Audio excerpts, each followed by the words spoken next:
अब मैं आमंत्रित करता हूं जिनके नेतृत्व में तीसरी बार भाजपा की सरकार बनने जा रही है, मैं माननीय मुख्यमंत्री जी को मंच पर आमंत्रित करता हूं कि माइक पर कि वो आएं और अपना उद्बोधन रखें।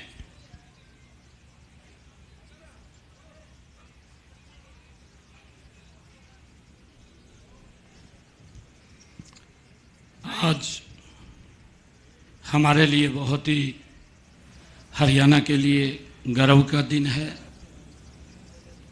हमारे भारतीय जनता पार्टी के माननीय राष्ट्रीय अध्यक्ष आदरणीय जेपी नड्डा जी अभी हम सबके सामने जो हरियाणा के 2 करोड़ 80 लाख लोगों की आकांक्षाओं पर, अपेक्षाओं पर हमारी सरकार लगातार पीछे भी उसको पूर्ण कर रही है और आगे भी जो अभी संकल्प पत्र आदरणीय नड्डा जी हरियाणा प्रदेश के लोगों की अपेक्षाओं के ऊपर खरा उतरे, उसको जारी करने वाले हैं।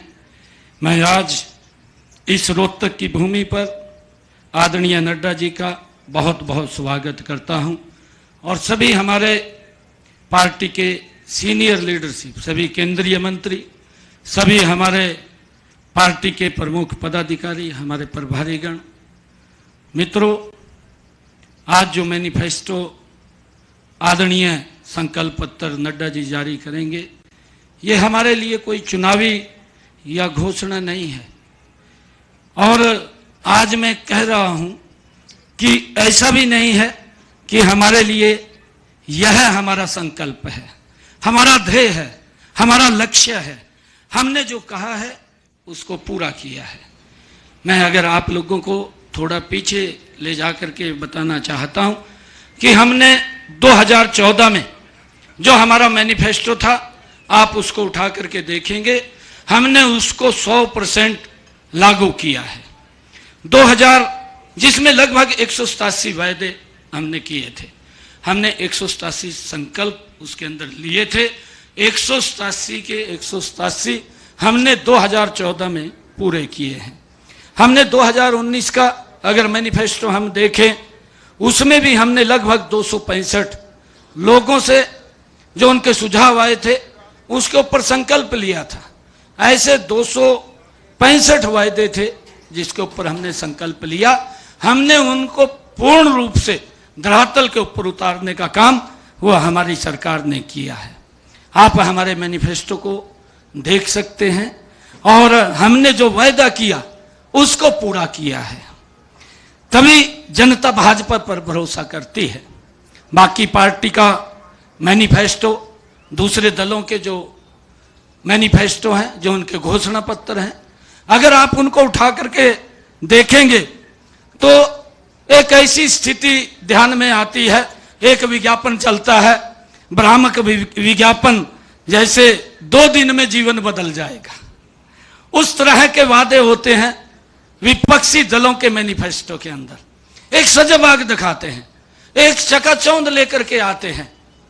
हमने देखा है कि उनके जो वायदे हैं, जो उन्होंने अपने मैनिफेस्टो के अंदर घोषणाएं की हैं, और चुनाव के बाद लोग मैनिफेस्टो को उठाकर नहीं देखते कि क्या कहा था, और हम चुनाव के बाद पहला काम अपने वादों को पूरा करने का करते हैं।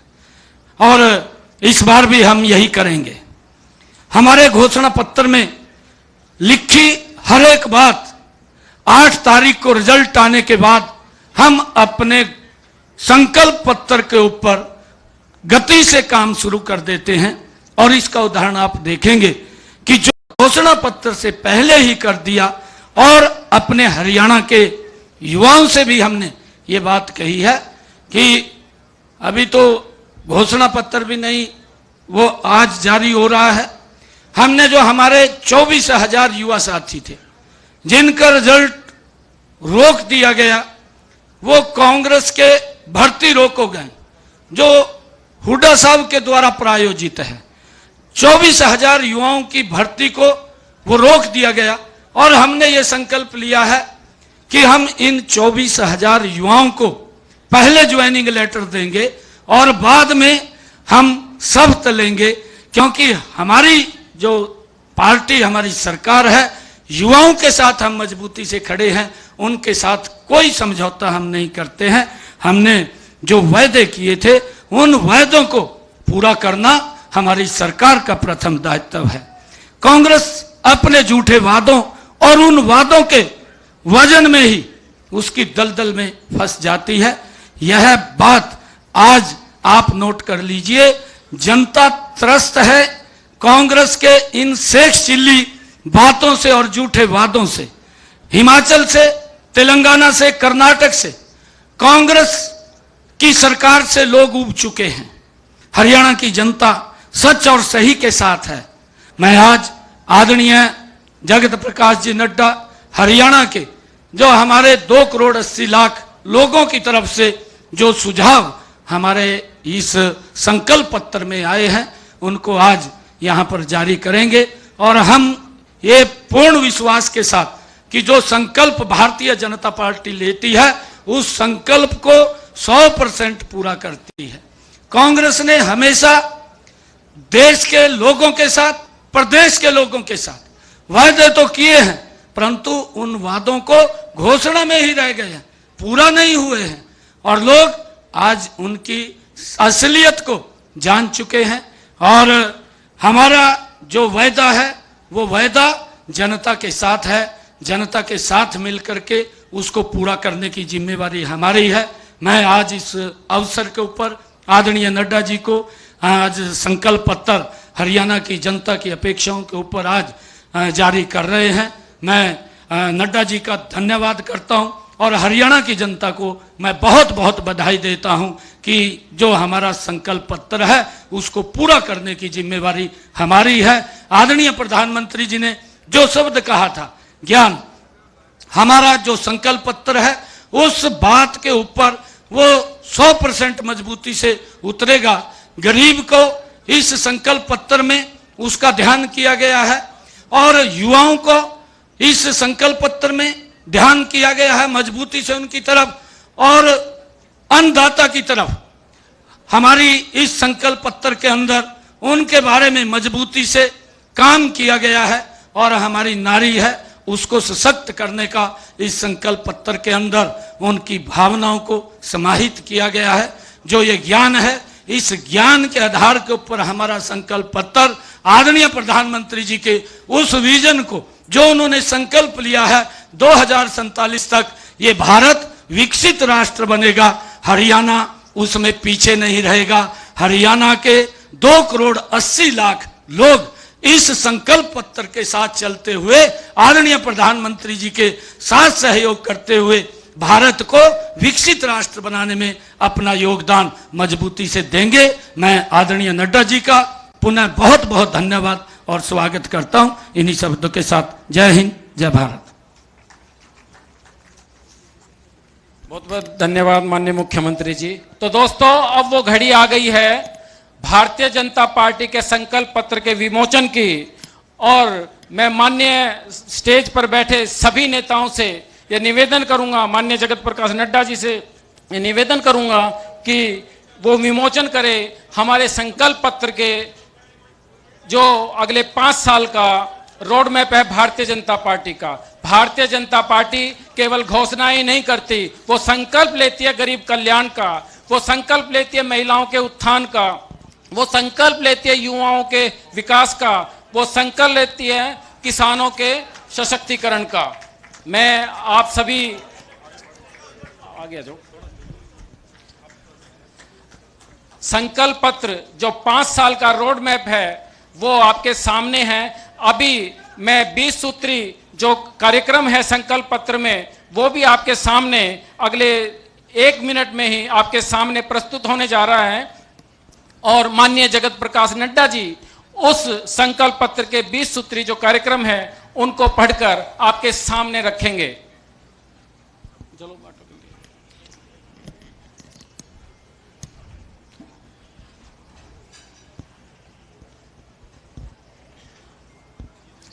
सभी के आदमी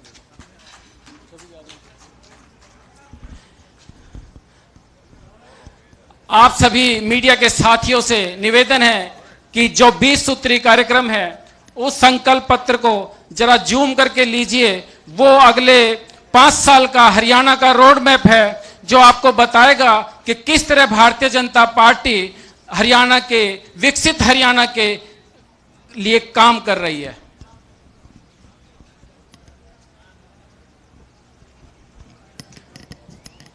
बहुत बहुत धन्यवाद माननीय अध्यक्ष जी। मैं मंचासीन सभी अपने वरिष्ठ नेताओं से का बहुत बहुत धन्यवाद करता हूं और अब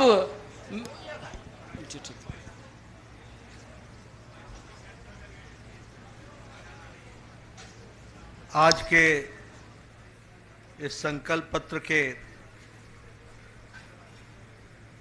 लोकार्पण पर मंच पर उपस्थित हमारे बहुत ही यशस्वी मुख्यमंत्री श्री नायब सिंह सैनी जी, हमारे प्रदेश के जुझारू अध्यक्ष श्री मोहन लाल बड़ौली जी, हमारे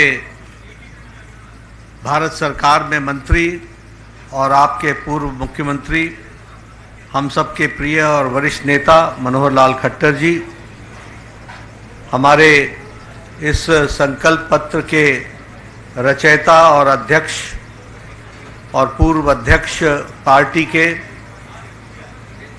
हमारे ओम प्रकाश धनखड़ जी, भारत सरकार में मंत्री राव इंद्रजीत सिंह जी, भारत सरकार में मंत्री श्री कृष्णपाल जी, हमारे संसदीय बोर्ड की सदस्या बहन सुधा यादव जी, कुलदीप बिश्नोई जी, हमारे संयोजक चुनाव संचालन समिति के, हमारे वरिष्ठ नेता और मेरे बड़े भाई रामविलास शर्मा जी, रामचंद्र जांगड़ा जी, हमारे राज्यसभा के सदस्य सुभाष बराला जी, बहन रेखा शर्मा जी, सम्मानित मंच और यहाँ उपस्थित हरियाणा के सभी वरिष्ठ पत्रकार बंधु, सज्जन वृंद, मुझे ये सौभाग्य मिला है कि मैं आज हरियाणा की धार्मिक भूमि, पवित्र भूमि, संतों की भूमि, सामाजिक सुधारकों की भूमि, स्वतंत्रता सेनानियों की भूमि, वीर भूमि और खेल स्पर्धा में अपना स्थान रखने वाली ऐसी पुण्य भूमि हरियाणा को मैं नमन करके अपनी बात को प्रारंभ करता हूं। आज मुझे मैनिफेस्टो रिलीज करने का सौभाग्य मिला है और पत्रकारों के साथ वार्ता करने का भी मौका मिला है। मैं अपनी ओर से सबसे पहले तो पत्रकार बंधुओं को बहुत बहुत शुभकामनाएं भी देता हूं और उनका भी अभिनंदन और स्वागत करता हूं।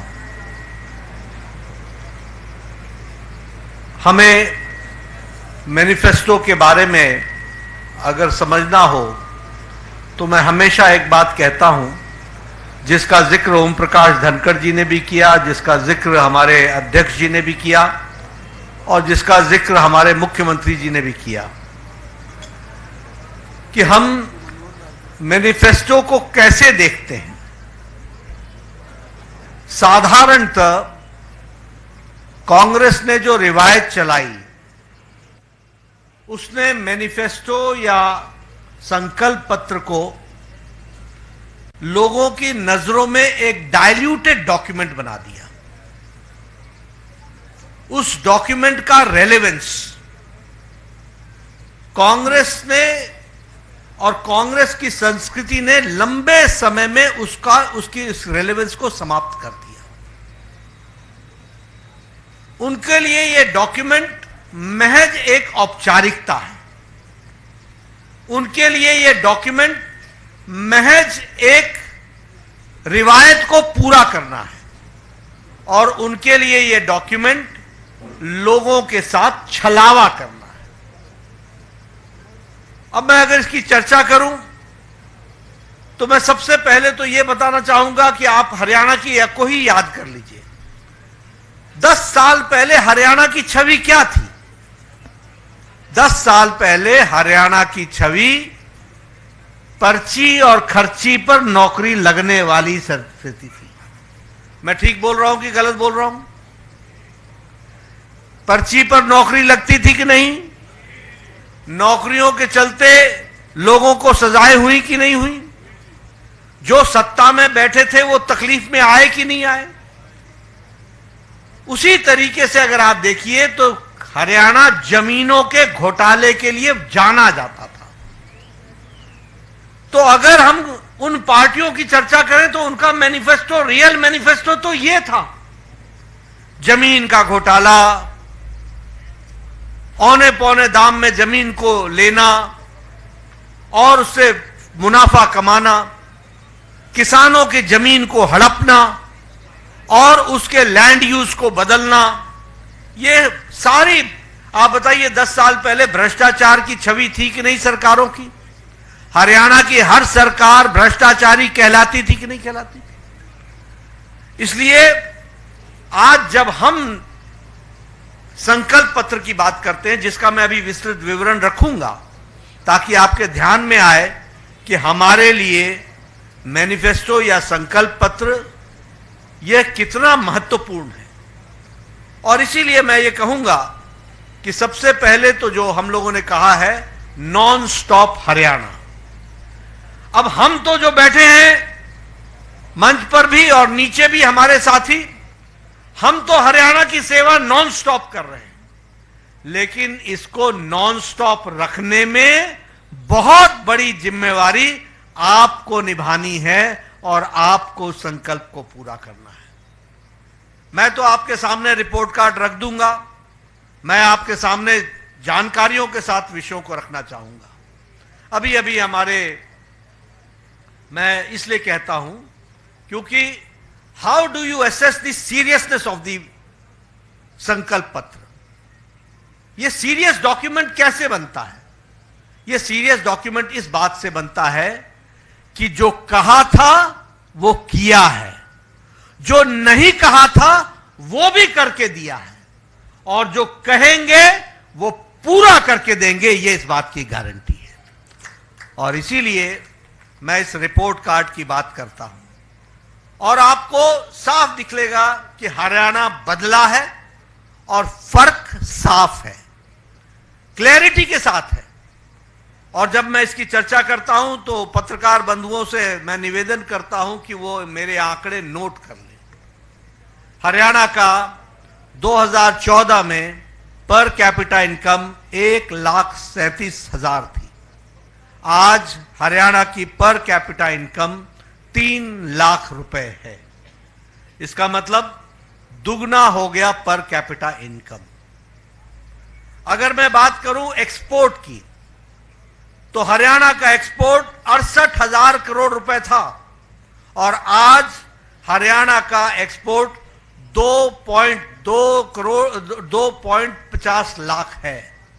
यानी हरियाणा का एक्सपोर्ट 3 टाइम यानी 3 गुना बढ़ गया। यह भी हमको ध्यान में रखना है।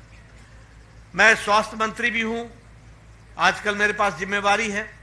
मैं आपको बताना चाहता हूं, मनोहर लाल जी जानते हैं, इन्होंने संकल्प ले रखा था हर जिले में मेडिकल कॉलेज खोलेंगे, हर जिले में मेडिकल कॉलेज खोलेंगे।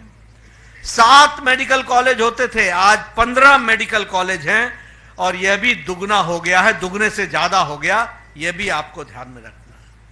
हमारे मेडिकल कॉलेज की सीट्स 700 होती थी, आज मेडिकल कॉलेज की सीट्स 2185 हैं। और जब मैं 2185 बोलता हूं तो यह भी आप ध्यान रखिए कि यह तिगुना हो गया, ट्रिपल हो गया। यह भी हमको ध्यान में रखना चाहिए। जो बिजली 24 घंटे गांव में आने की बात थी, 2014 में पत्रकार बंधु नोट कर लें, हरियाणा में 538 गांव में 24 घंटे बिजली थी और आज 68,000 गांव में बिजली 24 घंटे है। इस बात को भी 58,000 गांव में बिजली है। इस बात 5800 गांव में बिजली है। इसको भी हमको ध्यान में रखना चाहिए। उसी तरीके से क्रॉप कंपनसेशन, अब बहुत सी बातें, यहां किसान की चर्चा बहुत होती है और हमारे घड़ियाली आंसू बहाने वाले नेता कांग्रेस के कोई कम नहीं है। हींग लगे न फिटकरी, रंग चोखा करने में लगे रहते हैं। ऐसे ऐसे नेता हैं जो किसानों की बात करते हैं। लेकिन मैं आपको बताना चाहता हूं कि जब कांग्रेस की सरकार थी तो क्रॉप का कंपनसेशन 1,158 करोड़ रुपए दिए गए और भारतीय जनता पार्टी ने क्रॉप के कंपनसेशन में 12,500 करोड़ रुपए दिए। 10 टाइम क्रॉप का कंपनसेशन में इजाफा हुआ, ये आप ध्यान में रखिए। इसलिए किसानों के हित चिंतक जो बनते हैं आंकड़ों में कहां दिखते हैं, यह भी आपको समझ लेना चाहिए। उसी तरीके से क्रॉप डैमेज के जो कंपनसेशन है वह 6,000 प्रति एकड़ था, उसको आज बढ़ा करके 15,000 प्रति एकड़ कर दिया गया, 2.5 गुना बढ़ा दिया गया। ये हमारे क्रॉप का कंपनसेशन दिया जा रहा है।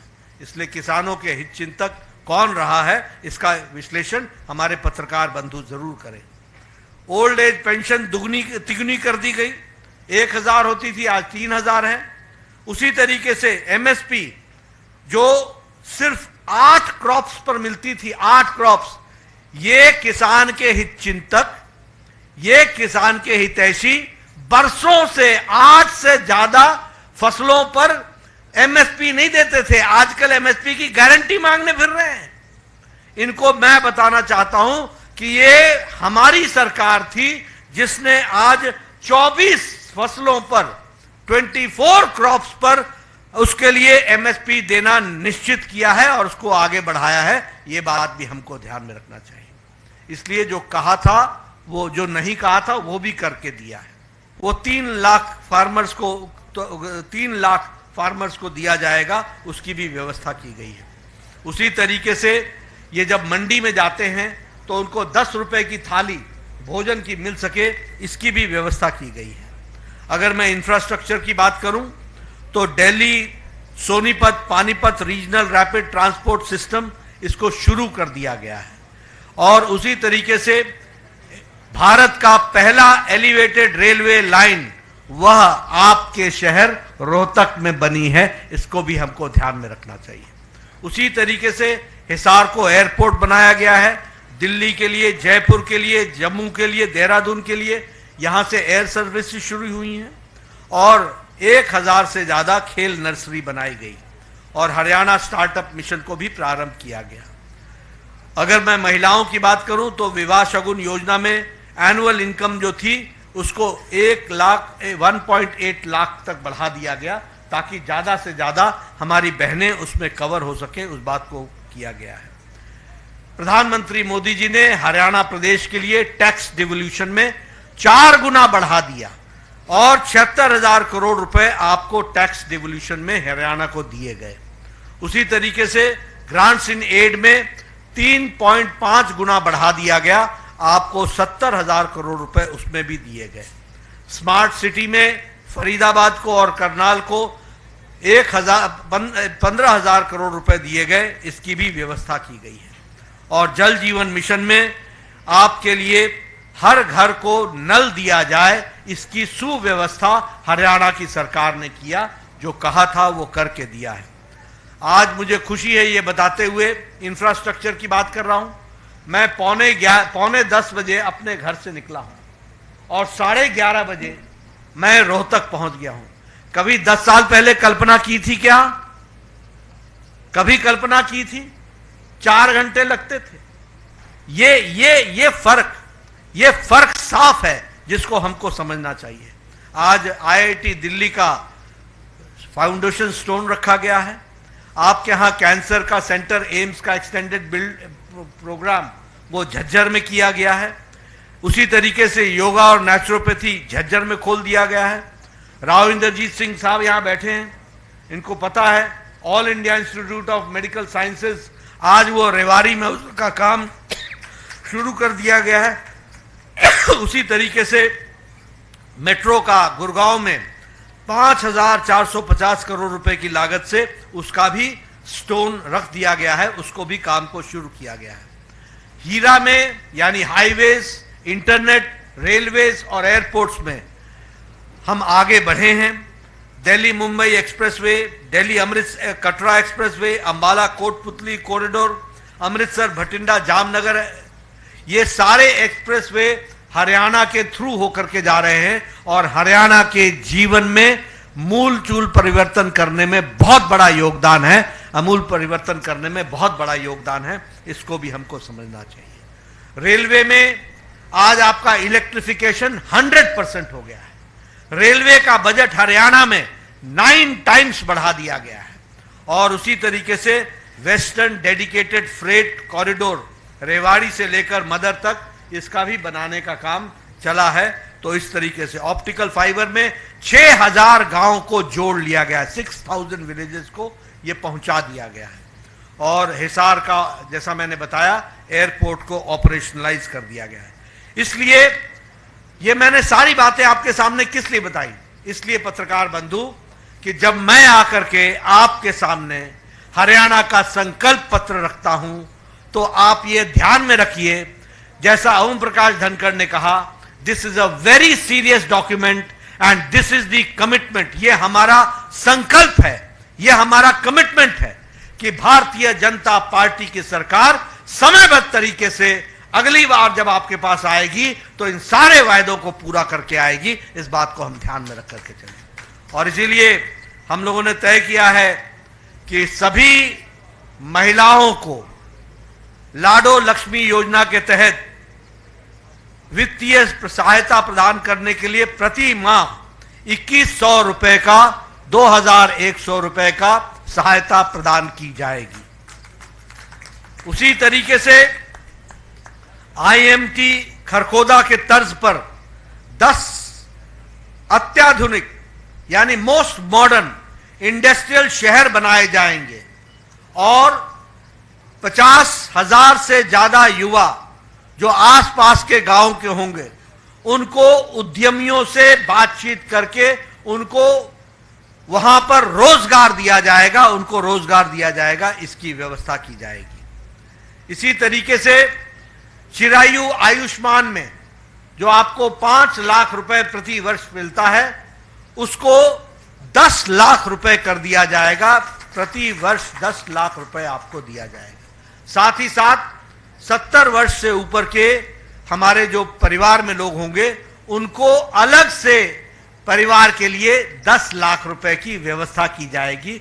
यदि 1 हो 2 हो उनको 5 लाख रुपए की व्यवस्था उनके लिए अलग से की जाएगी, यह व्यवस्था की जाएगी। एमएसपी में 24 फसलों की एमएसपी जारी रहेगी, उसको जारी रखेंगे। उसी तरीके से हम 2 लाख युवाओं को बिना खर्चे के और बिना पर्ची के बिल्कुल ट्रांसपेरेंट तरीके से गरीब का, गांव का बेटा रोजगार लग सके, सरकारी नौकरी देने का काम 2 लाख लोगों को देंगे, इसकी हम व्यवस्था करेंगे। उसी तरीके से हम 5 लाख युवाओं को अन्य रोजगार के साधन मुहैया कराएंगे और उसके लिए नेशनल अप्रेंटिसशिप प्रमोशन स्कीम के तहत मासिक रूप से मंथली उनको स्टाइपेंड उपलब्ध कराएंगे और उनको हम 5 लाख युवाओं को हम रोजगार के अवसर पैदा करेंगे।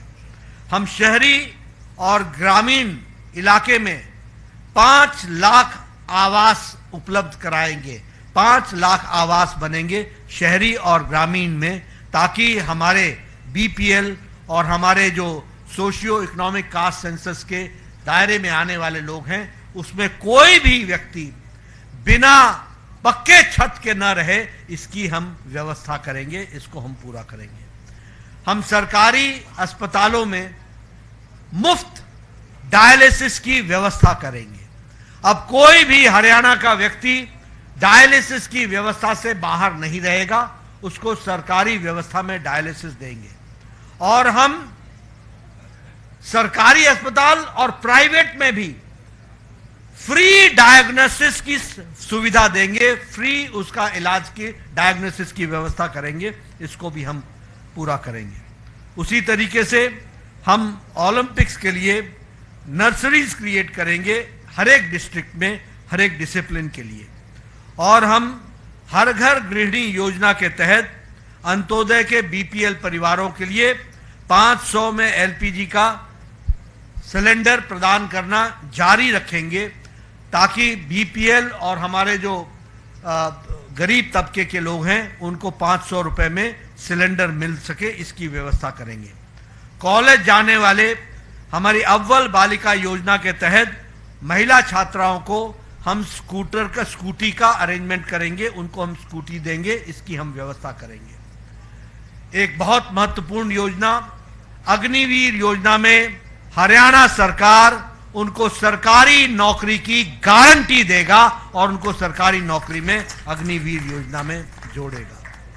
उसी तरीके से केएमपी के साथ साथ ऑर्बिटल रेल कॉरिडोर का निर्माण पूरा करेंगे और पलवल, झज्जर, बहादुरगढ़, खरखौदा से चंडीगढ़ और मथुरा तक वंदे भारत ट्रेन को शुरू करेंगे, इसको हम पूरा करेंगे। इसी के साथ साथ रैपिड रेल ट्रांसपोर्ट सिस्टम में दिल्ली से पलवल, दिल्ली से धारूहेड़ा, दिल्ली से रोहतक, दिल्ली से पानीपत, इसको भी केंद्र सरकार के सहायता से इसको हम शुरू करवाएंगे। इंटरसिटी एक्सप्रेस मेट्रो सर्विस बाटा चौक फरीदाबाद से सेक्टर 56 गुरुग्राम के लिए, इसको भी हम इस सेवा को शुरू करवाएंगे और इसको हम आगे बढ़ाएंगे। उसी तरीके से पिछड़े हुए 36 बिरादरी 36 जो हमारी बिरादरियां पिछड़ी हुई हैं उनके लिए हर एक के लिए अलग से कल्याण बोर्ड बनाएंगे और उनको आर्थिक मदद देकर के उनका कल्याण करने का काम करेंगे, इसकी अलग से हम व्यवस्था करेंगे। हम डीए और पेंशन का साइंटिफिक फॉर्मूला के आधार पर सामाजिक मानसिक मंथली पेंशन की को वृद्धि करेंगे और इसके लिए भी हमारी हरियाणा सरकार कृत संकल्प रहेगी। और हम जो ओबीसी के विद्यार्थी हैं उनके लिए मेडिकल और इंजीनियरिंग की डिग्री प्राप्त करने के लिए उनको हम पूरी की पूरी स्कॉलरशिप, फुल स्कॉलरशिप देंगे ताकि हमारा कोई बच्चा इससे वंचित न रह जाए और उसकी पढ़ाई। ओबीसी, एससी और एसटी इन सब के लिए हम ये मेडिकल कॉलेज और इंजीनियरिंग कॉलेज में हम व्यवस्था करेंगे और उनको पूर्ण स्कॉलरशिप दी जाएगी। हरियाणा के प्रदेश सरकार लोन के दृष्टि से 25 लाख रुपए बैकवर्ड क्लास के एंटरप्रेन्योर्स के लिए एडिशन मुद्रा स्कीम से, लेकिन बैकवर्ड क्लास के लिए भी उसको हम जोड़ेंगे और उनको हम एंटरप्रेन्योर्स को मुद्रा स्कीम से अलग से 25 लाख रुपए का उनके मुहैया कराएंगे और उनको हम लोन देंगे और वो इंटरेस्ट फ्री लोन होगा। इस तरीके की हम व्यवस्था करेंगे। हरियाणा को शिक्षा का ग्लोबल एजुकेशन हब बनाएंगे और इसके लिए आर्टिफिशियल इंटेलिजेंस के मॉडल स्किल्स को भी हम उसमें प्रयोग करेंगे और उसको हम लाएंगे। ये जो हमारे अरावली के जंगल हैं इसको हम 10,000 एकड़ की साउथ हरियाणा में हम इंटरनेशनल लेवल का सफारी बनाएंगे ताकि टूरिज्म को हम अट्रैक्ट कर सकें। इस तरीके के हमारे 20 संकल्प हमने आपके सामने रखे हैं। ये 20 संकल्पों के साथ बाकी आपको मैनिफेस्टो की डिटेल्स मिल जाएगी जिसमें बाकी सारी बातें हैं, लेकिन नॉन स्टॉप हरियाणा। अब हमारे तरफ से तो गाड़ी चलती रहेगी, सिग्नल आप न डाउन करें इसकी चिंता आपको करनी पड़ेगी। हमारी गाड़ी बिना स्टॉप के चलती रहेगी, यह मैं आपसे निवेदन करने आया हूं और आपसे अपना लाइसेंस रिन्यू कराने के लिए आया हूं। इन्हीं शब्दों के साथ बहुत बहुत धन्यवाद।